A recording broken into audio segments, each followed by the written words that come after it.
Today we're going to talk about how to finish all the questions in the UCAT because by the time you're watching this video, there's two things I think you need to get right to make sure you're doing well on the test. Number one, answering all the questions in the UCAT to the best of your ability. And then number two, making sure you're getting the easy questions right. If there's hard questions that you genuinely don't know how to do, or they're genuinely just difficult questions, don't worry too much about them. People often are fixated on those when they review, and they don't spend enough time thinking about the questions that they're skipping or rushing, or the easy questions they're making silly mistakes on. So, step number one is to work out how much time is appropriate to spend on every question. And I've previously discussed in the video, which is on my channel, about the rule of 1.5. You basically take the average time per question that you're allocated, multiply it by 1.5, and that's your upper limit. So verbal reasoning is 30 seconds a question on average, so you shouldn't be exceeding 45 seconds per question. And in the same way, it's roughly 60 seconds in DM, so try not to exceed 90, and 45 seconds in QR, so try not to exceed 60 seconds. Now, obviously, in decision making, there's a bit more variability. So, how much time you spend on a yes no question is different to how much time you spend on an argument question. So, you have your specific time cutoffs in every single question type. And if you are interested in more information about that, try and check out my other video. It's titled This Rule Will Help You Save Time in the UCAT. So, work out how much time you want to spend on each question.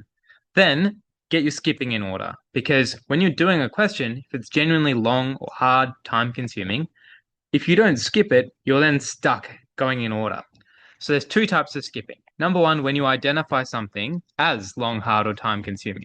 So this might be you're doing verbal reasoning and you see a question which is 8 paragraphs long, or you're doing decision making and you see a puzzle which looks really hard to solve, or a quantitative reasoning question where you don't understand how everything links together. Skip it as soon as you realize it meets one of these three categories. The second part of skipping is a question that you've started to attempt and then you realize you're stuck.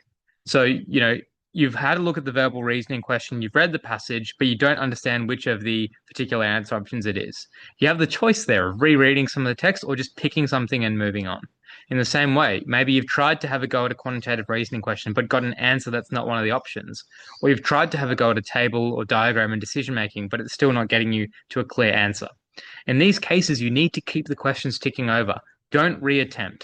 So my general rule is whenever you get confused, whenever you get an answer that's not one of the options, whenever you're stuck and you're not doing anything for a period of 10 seconds, pick an answer and move on or skip or move on. So you keep the questions ticking over and you can ideally come back to these questions at the end.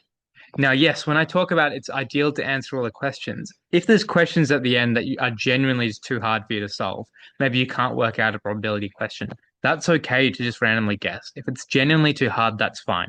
But you absolutely cannot guess just random questions at the end that you haven't looked at or easy questions that you've just run out of time for.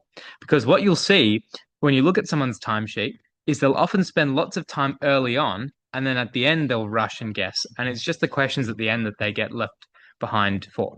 So if you're genuinely like running out of time, but it's the super hard questions that you wouldn't have been able to get right anyway, that you're then guessing at the end, that's much more okay when it comes to exam day.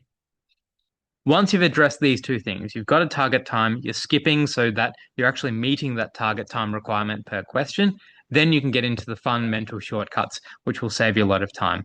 People often just review the hard stuff, but it's also about cutting down time on the easy questions as well.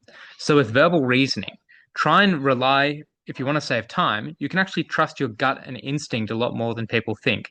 Rely on the gist of the passage, on common sense, on the wording of the answer, and you actually can get the answer correct by testing less answers.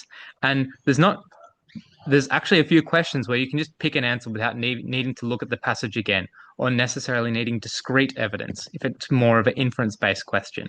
So in these cases, particularly the third or fourth questions of a set where you have prior knowledge, don't be afraid to pick an answer and move on, and then you can be done in 10 to 15 seconds.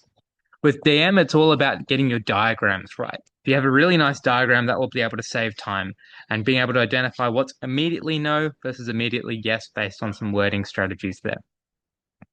It's also about knowing where to look. So, for example, in a logical puzzle, you might go through the relevant information, bearing in mind the first line is generally a waste of time.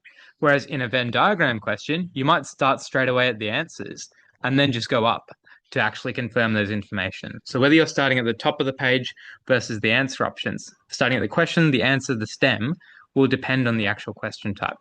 And then you've got things in quantitative reasoning, like using mental math, eyeballing, rounding and estimating, trying to get to the answer as quick as possible by optimizing what order you put things on the calculator. People are often doing double the amount of work that they need in QR because they feel comfortable with that approach when there is a quicker way. So once you've addressed these two things, then you can think particularly about the questions you're comfortable with on how you can shave 5 to 10 seconds per question.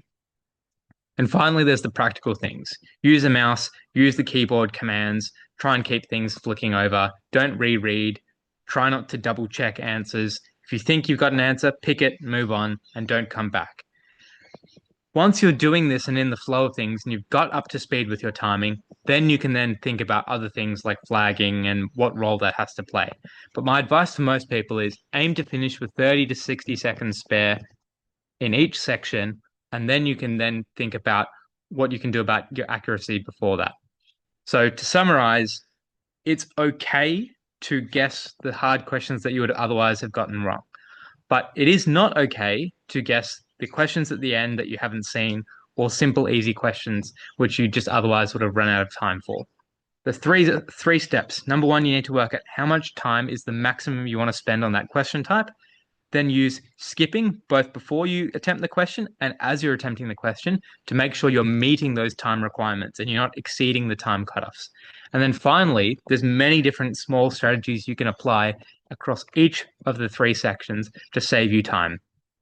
And it's about learning which one or two of those you want to work at a time, and then gradually your timing should improve. And that's a really nice goal to give yourself 2 to 4 weeks and say, in this period of time, I want to be able to finish all the questions that you get to the best of my ability. And then you can think about how I can get all the easy questions right by reducing reading errors and silly mistakes. If you want more information, click the link in the description. I'd love to have a call with you, link you in with some free PDFs, and I've got some workshops as well with my best strategies. See you all there.